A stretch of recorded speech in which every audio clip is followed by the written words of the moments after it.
Nyt siitä, mikä muuttui minussa tai miten Jumala muutti minua niin kuin tällä 3. kerralla. Mä ensin aloitan vähän sitä ensimmäistä kerrasta, että silloin kun mä ensimmäisen kerran menin silloin Romaniaan ja mentiin tuonne Clujiin, ja missä oli tämä kaatopaikka, missä romanit asuu erittäin kurissa oloissa. Ja että siellä on tosi paljon semmoista puutteellista ja kaikesta niin oikeastaan puute. Niin siellä jotenkin itse niin loi semmoisen suojamuurin niin sydämensä ympärille. Ja tavallaan kun katsoo niitä lapsia, niin ei suoraan katsonut silmiin, vaan pikkusen ohi, että se ei ihan niin kosketa sydämeen asti. Että se oli niin joku semmoinen suojamekanismi, minkä itse teki omaa sydämensä ympärille. Mutta tällä viime kerralla, nyt kun me oltiin siellä, niin jossain kohtaa me pidettiin siinä Romanin kylässä, tai siinä kylän vieressä oli semmoinen seurakunta, hengellinen kokous, ja siellä saatiin rukoilla monienkin ihmisten puolesta. Ja sitten jossain kohtaa mä olin siellä seurakunnan takaosassa rukoilemassa yhden miehen puolesta, ja mä lähdin sitten sieltä takaosasta kulkemaan etuosaa kohti, ja jossain siinä puolessa välissä mua vastaan tulee semmoinen, olisiko noin 10-11-vuotias tyttö, ja se pysähtyy aivan siihen mun eteen. Ja se katsoo tälleen ylöspäin ja katsoo suoraan mua silmiin. Ja se katsoo vähän aikaa ja sit se tarrautuu mun kiinni ja rutistaa oikein tiukasti.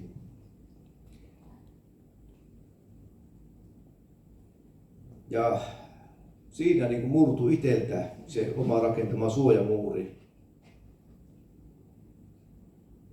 Ja siinä niin kuin tuli, ne ajatukset muutti, että ei enää halunnut niin kuin suojella itteensä ja omia tunteita, että miten se niin kuin tavallaan näyttää ja on kipeätä katsoa, missä kurjuudessa ne asuu.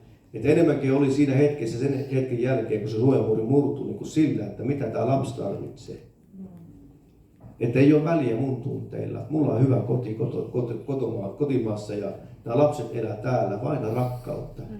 Ja se elämäntyyli, minkälainen se siellä on, niin mä uskon, että ne jää vaille sitä vanhempiensa rakkautta, koska siellä on isot perheet, ne jää vaille tätä.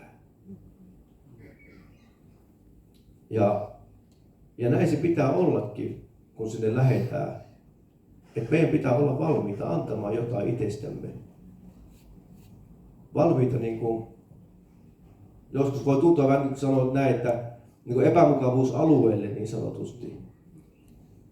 Jos me halutaan oikeasti tavoittaa niin kuin näitä ihmisiä, niin meidän on vaan annettava itsestämme ja aidosti oikeasti välittää, että se oikeasti se rakkaus saa välittyä näille ihmisille, näille lapsille ja ketä siellä nyt onkaan.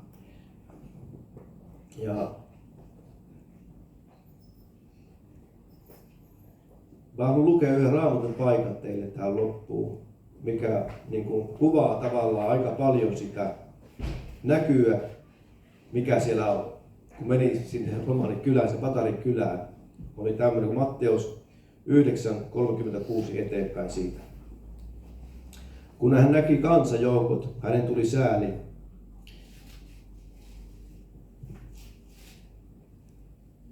Sillä ihmiset olivat nääntyneitä ja hyljättyjä kuin lampaat, joilla ei ole paimenta.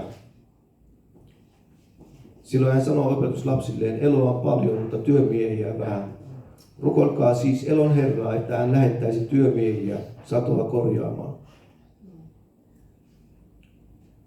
Ja jollain tasolla niin tämä Raamatun kohta, varmasti jokainen, kuka tuolla Romaniassa on käynyt, niin ja voidaan samaistua tuohon samaan tunteeseen, siihen säälin tunteeseen, mikä on niitä ihmisiä kohtaan.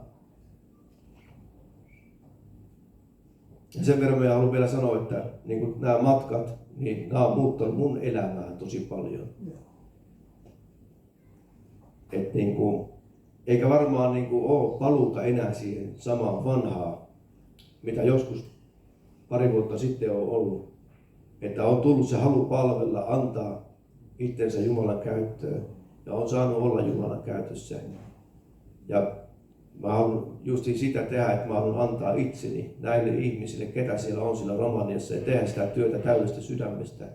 Ja nyt varsinkin, kun tämän viimeisen kerran jälkeen mun sydän on auki, että niin kuin enää ei halua suojella sitä itseensä, vaan haluaa antaa kaikkensa, missä vaan pystyy auttamaan näitä ihmisiä. Amen. Amen.